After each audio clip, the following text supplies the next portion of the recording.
Hi everybody, my name is Jenny Pop and I am the Associate Dean of the Honors College. I'm here to tell you a little bit about how you can study abroad and apply for a study abroad grant from the Honors College. Now, where are you going to go to get all sorts of information about the Honors College study abroad grants?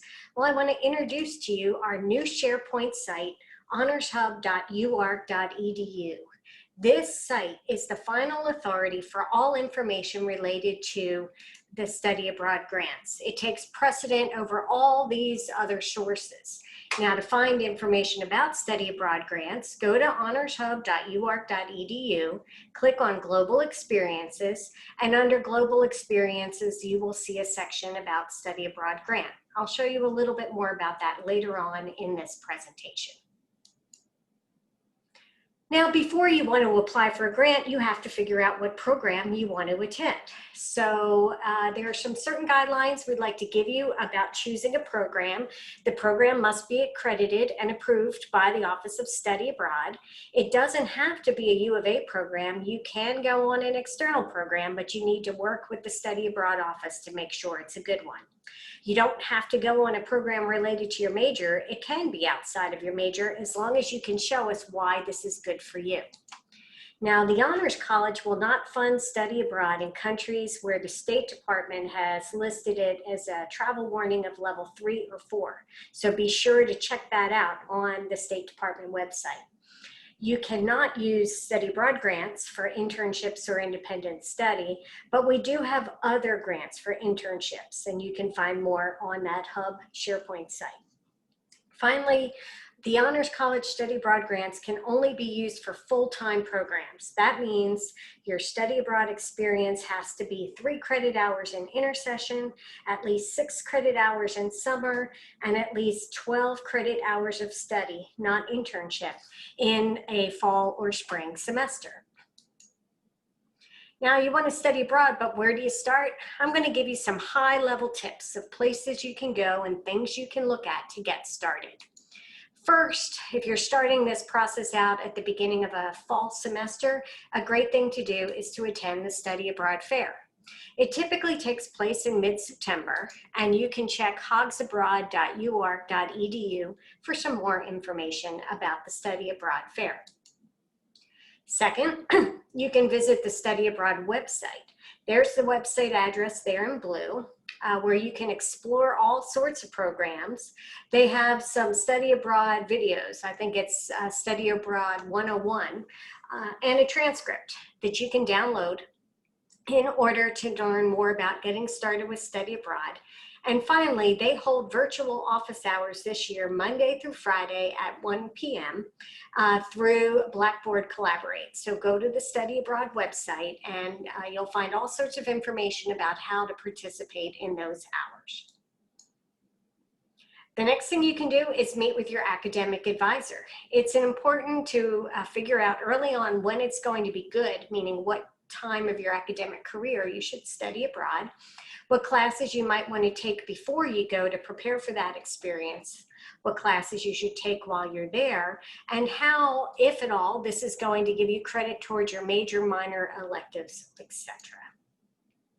So once you've had all of that figured out, make another final appointment with the Study Abroad office to apply to that study abroad program and get ready to go. Well, what about non-U of A programs? You'll hear a lot here about faculty-led programs, which are fantastic, but you can also study abroad through non-U of A programs. If you choose a non-U of A program, you must make sure that that program is at least 15 days in country. That's a different rule from what happens if the program is led here. So make sure that program is 15 days in country, and also make sure you go through the Study Abroad office's application on the Hogs Abroad portal to register for that program. We cannot look at a study abroad grant application until that other application has been submitted. So now you know what study abroad program you want to attend. How do you apply? Well, remember, for the Honors College, you get to submit one application for one program each year. That is, when you're applying for the grant, you're applying for funding to attend a specific program. So choose that program you want to attend very carefully. We do have some eligibility requirements before you could receive that funding or even apply for it. You must have a cumulative GPA of a 3.5. In the School of Architecture and Design, 3.33 near the end of your program. It's important to maintain that required cumulative GPA at the time you apply, at the time we award you, and the time of departure. So for example, if you have a 3.5 in fall when you apply for a summer program, but by the end of May, your GPA has fallen to a 3.49, you cannot have that study abroad grant money. So be sure to maintain that GPA. The next requirement we have is related to honors hours. By the time that you apply for our study abroad application, you must have completed at least 6 honors hours right here on campus, not transferred in. Now, we do have exceptions for first semester freshmen and first semester transfer students. And if you have questions about that, contact me and I can explain it to you. But for the most part, most students must have completed at least 6 honors hours right here on the U of A Fayetteville campus. Finally, the last requirement is good conduct. Enough said. Deadlines for study abroad grant applications this year are slightly different. This is why it's always good to look at the latest and greatest set of information. If you want to travel for the January intersession or spring semester programs, there's one deadline, September 18th. If you're looking to study abroad in summer 2021, the 3 deadlines this year are November, December, and February 1. There is no October 1 deadline this year. And finally, if you want to travel in fall of 2021 or for that whole next academic year, you get one deadline, February 1st. Remember, these grants are for in-person travel, not virtual study abroad programs. Let's talk about the money. How much are you going to get? Well, because each study abroad program costs different amount of money, we base our grants on a percentage of eligible program costs, and it's usually in the 30 to 40% range. If you have federally documented financial need, we may be able to increase the amount of your grant if we have sufficient funds. When you are awarded a grant, that email you get will tell you the exact dollar amount of your grant, and this won't change. Okay, now in-state fellows, meaning Honors College fellows whose state of residency is Arkansas, have different rules. They know what they are, but everybody else gets between 30 to 40% of allowable program costs. So let's look at what we mean by allowable and not allowable program costs. Eligible program costs or allowable costs include things like tuition and fees and room and board, books, airfare, excursions, program fees, and a visa specifically needed for that country. Ineligible things are your personal expenses, immunizations, passports, and any travel that you volunteer to participate in that isn't part of that study abroad program. Now, where are you going to find information about the budget? If it's a U of A program, those budgets are posted on the Hogs Abroad website. If you choose a non-U of A program, we'll work with the Study Abroad office to develop a budget for you. But we recommend that you talk to them early on to understand just how much this could cost. So here's an example of an Honors College passport program to Peru from a couple of years ago. If you had gotten on the Hogs Abroad portal, then you would have seen a budget that looked like this. Notice down the left-hand side are all the different categories of program fees. And according to Hogs Abroad, this program would have cost a student $7197.91 that year. Now, when the Honors College is calculating our grant funds, we're going to take off those personal expenses, the passport, and the immunizations. So there we had the $71.97. We took off the personal and passport fees. That left us with $68.57.91. Now, this particular program, we'd like to give roughly 38% of allowable eligible costs. We like to round, so students who participated in this program were given $2,600 towards those fees. Let's talk a little bit about the Honors College grant application. Now, where are you going to find it? You can get to it two different ways. One way is on that new Honors College Sharepoint site, the honorshub.uark.edu, and on the Study Abroad grant page, you click on Application Materials at the bottom. I'll show you a little bit more about that later. Or you can go on the Study Abroad website and click on the link there. Click on the Apply Now button, and that will create the application.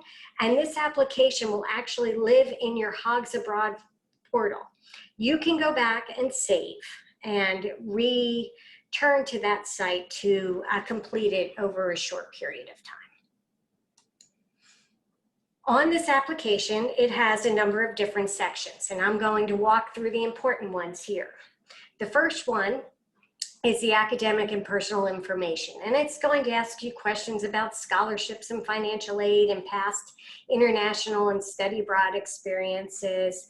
We're going to ask you all sorts of questions related to the program you want to attend, and one of the important things we need is a link directly to that program website. If you don't have it, it's okay. Save your application, go back and find it, and return to the application once you have the information we require. The next section is related to your course selection abroad. It's really important that you give us a specific and exact course name and number of what it's going to be called wherever you are. Give us a short description, the same sort of thing that you would find in the U of A catalog here. Now, for some of you, we understand that you're not placed in courses until you get one site. But if that's the case, you can still give us a lot of good information. State that the process for the placement, what it's going to be, and note which courses you expect to be placed in. Tell us how these courses are going to come back to U of A. For example, is it going to transfer in as a substitute for one of your major classes, your elective classes, something for your minor? We really need to know. We need to know that you've spent a lot of time and effort in thinking about what classes to take and how they'll contribute to your degree. Don't just say the courses are going to be determined at a later time. The next thing we ask for is your resume. 2 pages maximum. You can definitely hit the highlights of what we need in 2 pages or less. And remember, this is an academic resume. We're not interested in your minimum wage job for the summer compared to perhaps your education experiences. So let's start with education. We want to know your GPA, your degree plan, your honors hours, your total hours completed, and your class standing. And it is imperative that you mention that you are a member of the Honors College in the education section. You should get used to referring to yourself as an Honors College student. It helps set you apart from other students when you're applying for study abroad, internships, jobs, and graduate work. Right? Also tell us if you've received any honors funding in the past. If you're far enough along in your program that you have research experience, be sure to list it. Don't worry if you don't have it. It's not required if you're not that far along in your degree program. The next thing we want to see is honors and awards. Tell us what scholarships, previous grant funding, and other honors you've received. And then finally, here's where you can tell us about those jobs you've had in the summer. But be sure to tell us about leadership experience, community service, significant hobbies, anything that sets you apart from others. I'm often asked by students whether they should continue to keep high school information on their resume. If you're a freshman, the answer is of course, yes. You haven't had enough time to build a new resume with college experiences. But by the time you're a sophomore, I would hope that more and more of your resume is dedicated towards those experiences that you have had at the college level. Next thing we look for is a transcript. Now this makes us different than most college scholarships on campus. Most of them require you to submit an official transcript. It costs money. We don't. We allow you to copy and paste your unofficial transcript from UA Connect into a Word document. And if you go to our Sharepoint site, we tell you how to do it. But what's very, very important is that you go through that transcript with a highlighter, just as I have on this slide, and highlight those honors courses on your transcript. Then either take a picture of it or scan it in and send it back to us. We need to see that you've completed at least 6 hours of honors. Make it easy for the review team to do that. If they miss those because you haven't highlighted them, then you may be disqualified. And by the time we figure out you actually had those hours, we may have given away all the money to other people. So be sure to help us and highlight your honors course hours on your transcript. The next thing we need is a faculty recommendation. We call it a letter, but it's really a checkbox form where they can tell us something about you. On the Honors College grant application, there will be a spot for you to give us the faculty's name and email, and the day that you finally submit your full application is when they will get an email telling them to complete that form. Now do yourself a favor and contact your faculty early. Give them at least 2 weeks notice. Say, I'm going to be submitting this, and how much time do you need to fill it out? Because we need their recommendation by the deadline as well. Who do we consider faculty for this purpose? It's basically everybody that you've had in class except for a teaching assistant and a graduate assistant. That means full faculty are instructors, lecturers, clinical professors, research professors, visiting professors, people who are qualified to assess your academic performance. Now, for other types of experiences, employers, graduate students, staff, academic advisors may be good folks to provide a recommendation, but because this is an academic experience, we want it from those faculty. You can be applying for more than one scholarship to study abroad, and the good news is if these scholarships are all going through Hogs Abroad, that one faculty recommendation can be applied to all of them. So your faculty will not have to write multiple letters of recommendation in this case. The next thing, and the biggest and last part of the application, is your essay. And we have a saying in the Honors College is that the essay is where your study abroad application lives or dies. This essay can be up to 4,000 characters long. And you know, you can get onto the internet and there's all sorts of free character counts. Copy your essay, put it in there, see where you are. We want to see you make good use of that 4,000 character space. What do we want you to tell us? Tell us how this program will specifically impact your personal and individual academic experience, your research, if applicable. If it's not applicable, it's okay, because most study abroad experiences do not involve research. Tell us how it can help you attain your professional goals and help you in your job or graduate program marketability. See that? We want you to focus on impacts that are specific to you, not to students in general. We know that nearly all students who go abroad are going to experience new cultures, food, languages. They'll leave their comfort zone. They'll make lifelong friends. And these are, of course, some of the reasons that we support study abroad.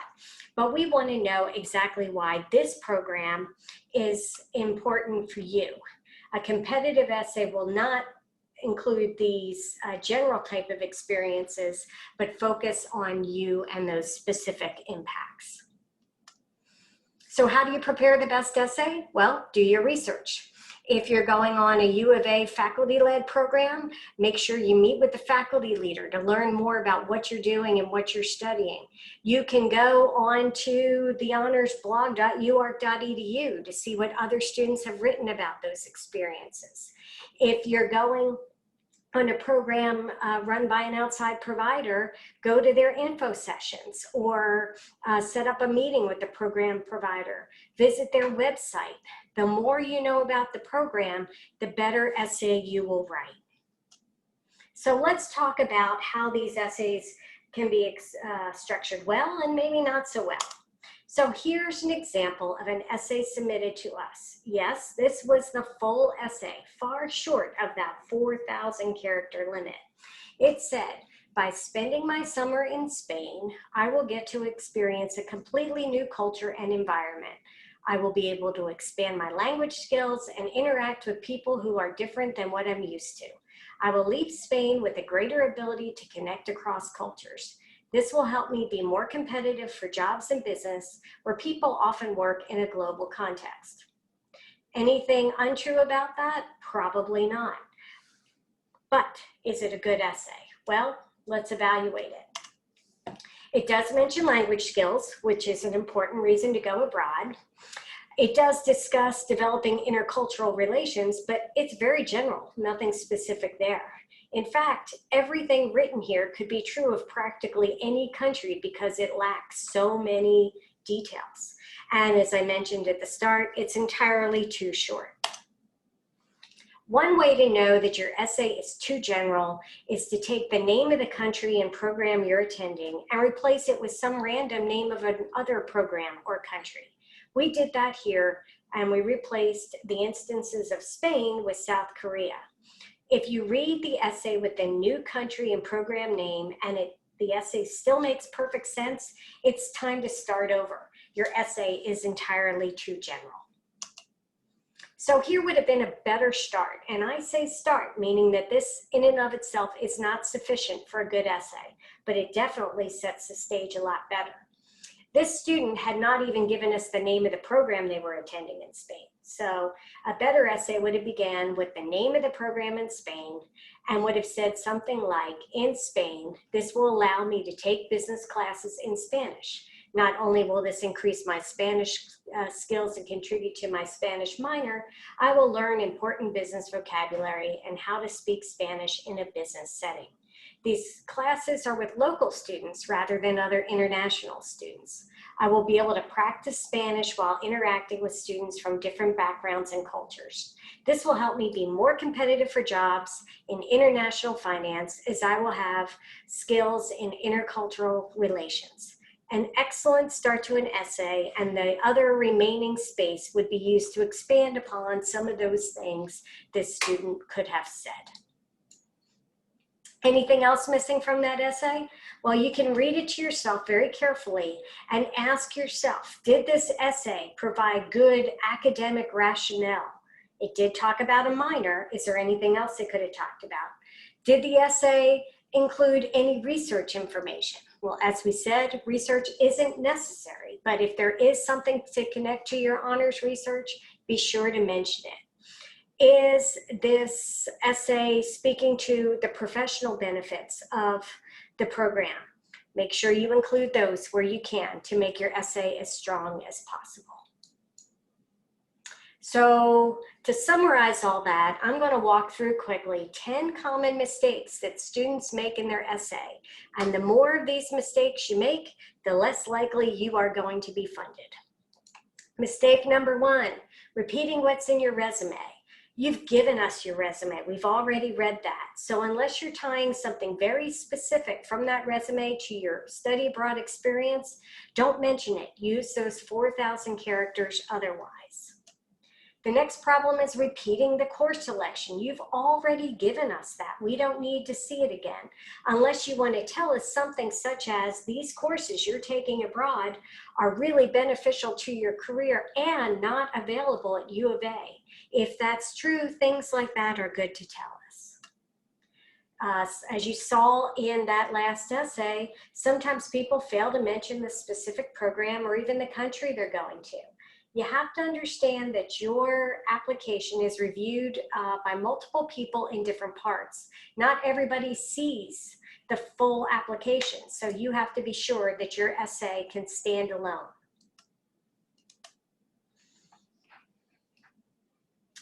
The next two things are talking about real personal things that don't have a lot to do with your academic goals. It's great to be able to go back to the family homeland, but really focus your time and energy talking about academic and professional reasons for going. And don't tell us a lot of background about why you wanted to become a doctor, lawyer, or whatever it is you want to do. Instead, describe how that program will help you reach the goal of becoming a doctor or a lawyer. Another mistake that we see a lot is students spend a lot of time talking about how they've always dreamed of going abroad to this country. And it's great for me to go because my best friend is growing. Or it's an easy way to get around the world. No, maybe those things are true, but again, focus on the academic benefits. Don't cite reasons to study abroad that could be accomplished here at U of A. For example, if you are taking 5 classes abroad that you could have taken right here on U of A's campus to complete your degree, why should we send you somewhere else to do it? Explain what the added benefit is of going abroad. And don't blow smoke. Faculty reviewers can see right through it. Don't exaggerate the benefits of the program to your academic research or professional progress. What we see most often is students giving us great claims about how a 3-week experience is going to clearly identify all their research for them. That's not possible, and we know it, so just stick with the facts. As we already mentioned, the essay can be too short, and finally, it can also be too general. So avoid these mistakes, and that will greatly improve your chances of being funded. Remember, the Honors College Study Abroad grants are competitive. Sadly, we don't have sufficient funds to cover everybody who wants to study abroad. So do your best. I can tell you that those who attend our study abroad grant workshops and listen to videos like these are generally more likely to be funded than those who don't. So pay close attention to the tips that we've offered you here in this presentation. I want to tell you a little bit about 2 other awards that are available through the Honors College to study abroad. These would be in addition to the study abroad grant we just talked about. And the best news is you don't have to apply for these grants. If you qualify, we will put you in that pool to be considered for that additional money. The first one is the Libby Finch Award, and this is money that's been provided to us from the Finch family to promote cultural sharing and cultural experiences in the UK or Europe. So if you are attending a program there, you could qualify for up to $500 additional for summer and up to $1,000 additional for a semester academic year. This is a reimbursement process. So if you attend cultural experiences, save your receipts, bring them back, and we can reimburse you for up to that amount if you had been selected for this program.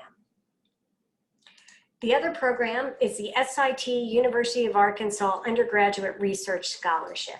I'm super excited about this program. What's so great about SIT is a lot of their study abroad programs also incorporate research. So you can get a great start on your honors thesis while you're studying abroad. Now, some students will look at the prices on the SIT website and balk. They do look a little more expensive, but let me explain to you how they are not. First, any U of A student, whether they qualify for other scholarships or not, who attend an SIT program will get $1,500 off the top of the cost of that program, which is fantastic. Then, if you apply to the study abroad grants from us and you're chosen, SIT has given us approval to recommend students for up to an additional $1,500 for a summer program or up to $3,000 more for a semester program. That means that you can get up to $4,500 if you're going on a semester program off the sticker price on the SIT website.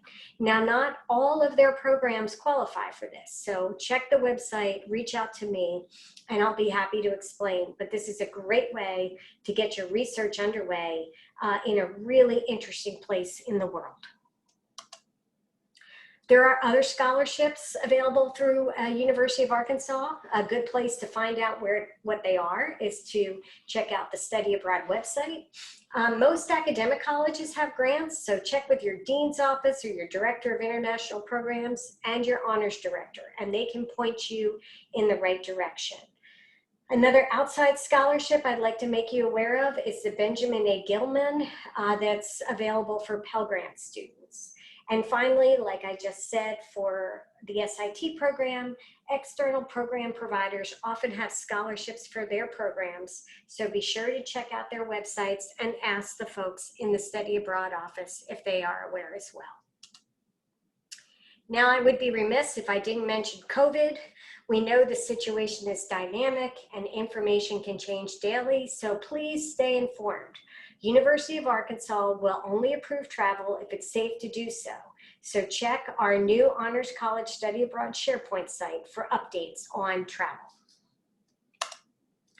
And one last reminder, where is that Sharepoint site? You want to go to honorshub.uark.edu. When you get on the website, it will look like this picture here. Click on Global Experiences and select Study Abroad. And when you select Study Abroad, a page will come up that looks like this. Scroll all the way down to the bottom until you see this set of red boxes. Those first 3 boxes, grant deadline, application materials, and tips from a reviewer, can really help you in your application process. And that's it for me today. If you have more questions, please reach out to me by email at jhpop@uark.edu or give me a call on my office phone, 575-7381. It's my pleasure to work with you and help you find funding for an excellent study abroad experience. Thanks for listening and have a great rest of your day.